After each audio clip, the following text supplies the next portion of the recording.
ọkùnrin kan tí wọ́n ní wọ́n ṣèyàwó fóṣù kan wípé ìyàwó ní ọkọ òun libido ẹ̀ high ìgbà kan àwo kan yẹn. Number one, I don't know the correct story of that story, and another thing is that ṣé mọ̀ if it is tó bá torí agbọ́ táwọn èèyàn ti ń fẹ́ fìyẹn máa generate àwọn nǹkan pé ṣé kan wá máa ṣe nǹkan kankan tó fẹ́ ra wọn ni ìlànà àtòfin Ọlọ́run ni pé táwọn méjì ó fi fẹ́ ra wọn wọn gbọ́dọ̀ rí ìwòwò ara wọn. Téèyàn kan bá wá ní high libido ju kejì lọ, it can be sorted out. Tó bá jẹ́ pé kó ẹ̀ tóbi ni tàbí tó bá jẹ́ pé ó kàn ní high libido ni, ẹ mọ̀ pé that is two cases entirely. Èèyàn tó kó ẹ̀ tóbi àti èèyàn tó like kó mọ̀ ṣèbálòpọ̀ constantly is two different cases. Ìyẹn ò tí ì wàrántì kí wọ́n rè kọ́ra wọn lẹ̀. Therapist ni wọ́n lọ rè bá, they just have to adjust. Ṣóyè wà bẹ́ẹ̀ yẹn. Then tí irú obìnrin yẹn bá feel pé òun ò lè cope wẹ́ tọkùnrin yẹn bá fẹ́ yàwó méjì ó ṣeé ṣe kí because nígbà tí appetite tiẹ̀ ti high yẹn you might not be able to take care of his appetite. Instead tó fi wá kọ́lẹ̀ outrightly yẹn, the woman is taking the wrong step because the problem is what can be solved. Ọkùnrin tó bá ní high kíní bẹ́ẹ̀ yẹn dopamine level ẹ̀ high ni, then gbogbo àwọn endorphin gbogbo àwọn hormones yẹn gbogbo wọn ó ń secrete wọn àti very high rate, and moreover age náà máa ń fà fọ́kùnrin. Tó bá yá tírú ọkùnrin yẹn bá ń dàgbà àwọn nǹkan yẹn máa já wálẹ̀ wọ́n máa reduce padà. So èèyàn tó bá mọ̀ wọ́n kò ní ìdí kan ṣẹ̀ṣẹ̀ tú wọn ká. You don't need to go and divorce because of that one pé èèyàn kan ní high libido. It will not stay for long. Tó bá yá law of diminishing return máa ṣẹlẹ̀. Gbogbo nǹkan ní law of diminishing return máa ń ṣẹlẹ̀ sí. Tó jẹ́ pé tó bá yá á drop lára ọkùnrin yẹn is because pé wọ́n ṣì young.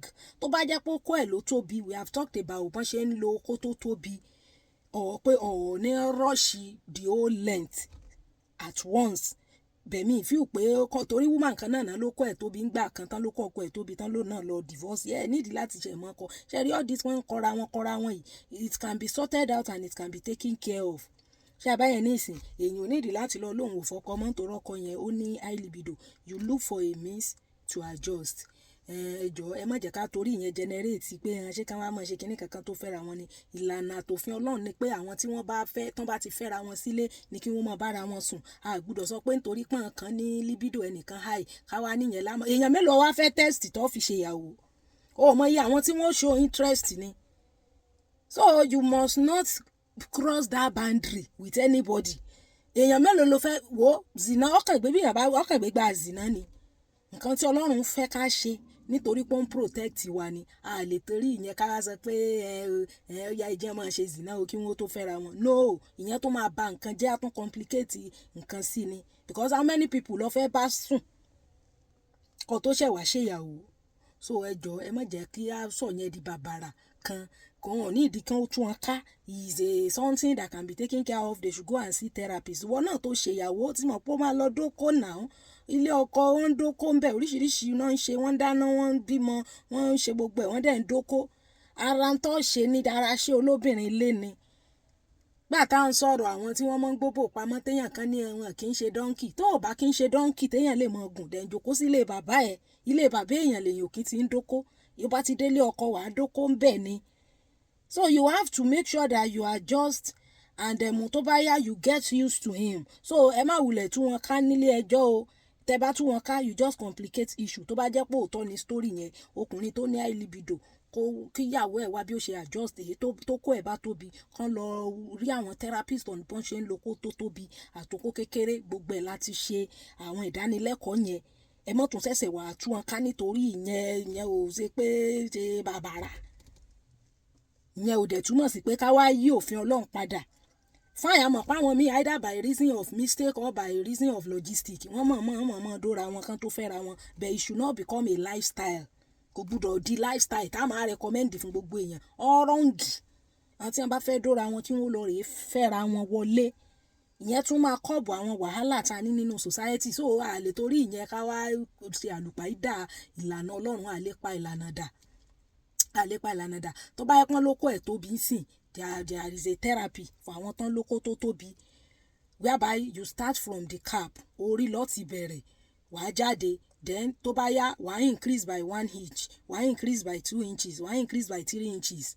So the first 3 inches okó òun náà ni studies sọ pé ó wúlò fún ara obìnrin. So ara tó bá ti lè accommodate 3 inches á accommodate yòókù. bẹ́ẹ̀ o lè rọ́ọ̀nù gbogbo bíi bóyá bíi 6 or 7 inches sí ara obìnrin tán lẹ́ẹ̀kan náà. That would be selfish. And we talk about look, position, technique, etc. Mi ti ẹni bá rí fídíò yẹn màá rí post ẹ̀ yẹn fókó tó tóbi. Bẹ́ẹ̀ àwọn tó jẹ́ pé kì í ṣe pókó ẹ̀ tóbi, ó kàn láìkì kó máa ṣèbálòpọ̀. Éèjì ni àti stage tó wọ́n ṣẹ̀ gbéra wọn wọlé ni. So and they are youth, they are young. So tó bá yá, the woman will need to learn to endure. Then tó bá yá wọ́n á adjust. Where they will adjust. Ambọ̀sibọ́sí ó yẹ tún aká olóṣù kan ní kò yẹ kó rí bẹ́ẹ̀. Mọ̀jà bá gbé iléeṣẹ́ Landness Homes and Properties gbogbo àwọn olóríire tá a fẹ́ ra lẹ̀. A nílẹ̀ ní Kòròdú, a nílẹ̀ ní Ìbàdàn, ní area Arúlógún Ọjọ́, a nílẹ̀ ní Island náà. Ilẹ̀ Kòròdú wa yẹn area Ìmọ̀ta ló wà, very close to Caleb University. Ẹ jẹ́ kí a kàn sí iléeṣẹ́ Landness Homes and Properties. Ibẹ̀ láti lè ra lẹ̀ tó fọkàn balẹ̀. Ó yẹ mọ̀ pé gbogbo tá a bá polówó ń bí nǹkan tó fi yàn lọ́kàn balẹ̀ ni. Àwọn èèrà tí ọlọ́mọ ná a lè wá bẹ́mi náà ní WhatsApp fún ẹ̀kúnrẹ́rẹ́ àlàyé. Ẹja ara lẹ̀ àwa tá a ti nílẹ̀ tẹ́lẹ̀ ẹja rà fún ọmọ wa. Is an investment tó ti ṣe pé ó fi wá lọ́kàn balẹ̀. Ṣé tá a bá ra lẹ̀ lọ́dún ni wọ́n tún máa ta lọ́dún 2 ọdún 3 sísìn ó tún ti máa appreciate sí. 090 66 98 98 77 090 66 98 98 77 Landness Homes and Properties là ń pè. Adẹ̀lẹ̀ wá bẹ́mi náà ní orí WhatsApp. Àjíǹde ara ó mọ̀ jẹ́ ẹ má jà dára wa láàmú, ẹ má jà lọ dóko tàbá tí níyàwó tàbá tí lọ́kọ, ẹ má jà torí pé wọ́n náà kan kó ẹ̀ wá tóbi libido ẹ̀ wá high ká wá torí ìyẹn pa ìlànà dà. Àwọn tán ti fẹ́ra wọn ni okó dídó wà fún. Àwọn tán tí níyàwó tán tí lọ́kọ ó ní láti para ẹ̀ mọ́ kó dúró. Tó bá sọ pé o fẹ́ dóko lọ rè ní ọkọ, tó bá tí ní ọkọ para rẹ̀ mọ́. Gbogbo àwọn tí wọ́n ń dóra wọn gan ni wọ́n ṣẹ̀ṣẹ̀ wá náwá mọ bọ́n ṣe rí. Èèyàn mélòó lọ fẹ́ mọ̀? Ẹlòmíì tajà tẹran lọ bí ó tí ó lọ toast sisi kò ní interest láti marry sisi wọn yọkàn rè toast ẹ̀. Zina mélòó lọ wá fẹ́ ṣe? So please, the standard of God is standard.